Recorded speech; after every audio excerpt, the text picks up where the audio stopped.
સમાચાર કચ્છથી પ્રાપ્ત થઈ રહ્યા છે। રાપર તાલુકામાં ગેરકાયદે ધાર્મિક દબાણ પ્રશાસને ચુસ્ત પોલીસ બંદોબસ્ત સાથે દૂર કર્યું। જાટાવાડા ગામે સલારિયા પીરની દરગાહનું ગેરકાયદે બાંધકામ હતું। પ્રશાસને થોડા સમય અગાઉ ગેરકાયદે દરગાહને દૂર કરવા નોટિસ ફટકારી, જો કે નોટિસ છતાં દબાણ દૂર ન કરાયું। આખરે આજે પોલીસે ચુસ્ત પોલીસ બંદોબસ્ત વચ્ચે ગેરકાયદે દરગાહનું બાંધકામ દૂર કર્યું। ચુસ્ત પોલીસ બંદોબસ્ત સાથે રાખવામાં આવ્યો, જેથી કરીને કોઈ ઘર્ષણ જેવી ઘટના ન બને।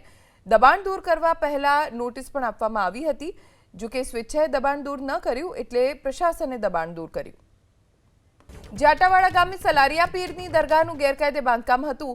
પ્રશાસને થોડા સમય અગાઉ ગેરકાયદે દરગાહને દૂર કરવા નોટિસ ફટકારી, જો કે નોટિસ છતાં દબાણ દૂર ન કરાયું। આખરે આજે પોલીસે ચુસ્ત પોલીસ બંદોબસ્ત વચ્ચે ગેરકાયદે દરગાહનું બાંધકામ દૂર કર્યું।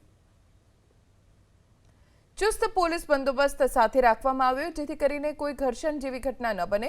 દબાણ દૂર કરવા પહેલા નોટિસ પણ આપવામાં આવી હતી, જો કે સ્વેચ્છાએ દબાણ દૂર ન કર્યું એટલે પ્રશાસને દબાણ દૂર કર્યું।